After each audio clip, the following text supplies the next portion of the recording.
Major news updates on the Epstein Files broke this week. I'm Peter Watts, and you're watching Pro-Democracy News. On Tuesday of this week, the U.S. House voted on releasing the Epstein Files.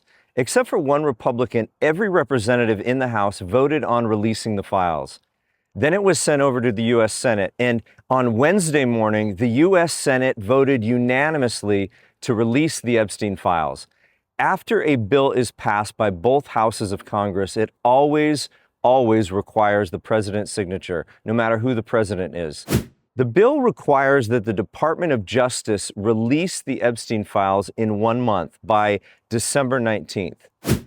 Let me just say right away that the passing of this bill by everyone in Congress, except for one representative, is a huge win for those of us who've been following this story over the last year.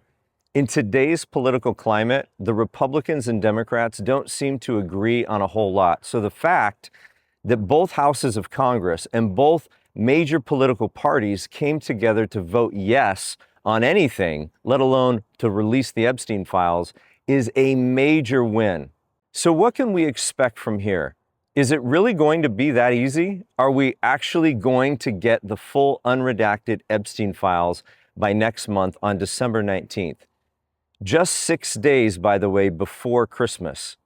But remember what it took to even get to this point. Let's recount it. Number one, over the last year, there was a sustained interest and pressure by the American public to see the Epstein Files released. Number two, there was a bipartisan effort in the House Oversight Committee investigating Epstein. Number three, there were the survivors of Jeffrey Epstein who stood in front of the Capitol last September demanding the release of the files. Number four, there was the excellent reporting by journalists and media organizations who consistently informed us of new information coming out on Epstein. Special mention to Ari Melber from MSNBC and many others who has followed Epstein consistently and included excellent reporting. There's also the independent journalist, Tara Palmieri, who is the go-to reporter on Epstein.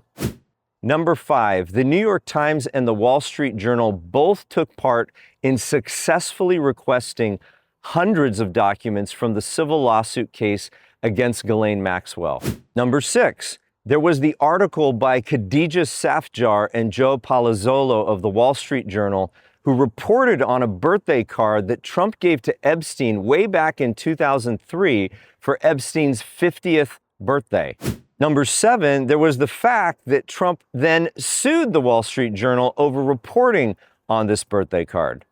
Number eight, there were the recent emails from Epstein's estate that came out in response to a subpoena by House Democrats who were on the Oversight Committee. Number nine, and finally, there was the bipartisan discharge petition initiated by Democrat Ro Khanna and Republican Thomas Massie that created further momentum to see the Epstein Files finally released and eventually led to the forcing of a vote on the House floor over releasing the Epstein Files. Number 10, all of this progress was not because the Trump administration was so transparent. In fact, the opposite was true. Trump, Bondi, and Patel have gone out of their way to avoid transparency. In fact, I think it's abundantly evident that the Trump administration has been engaged in a massive cover-up campaign since at least the early summer, though it probably goes back much farther. For those who've been following these new developments on the Epstein Files, I'm going to be looking at evidence that strongly suggests that the White House has been engaging in a year-long cover-up of Donald Trump's connection to and friendship with Jeffrey Epstein and the damning information in the Epstein Files about Trump's dark past in the upcoming video. So stay tuned. If you enjoyed this breakdown, please do me a favor and hit like underneath the video. And if you haven't already, hit subscribe for more breakdowns like this.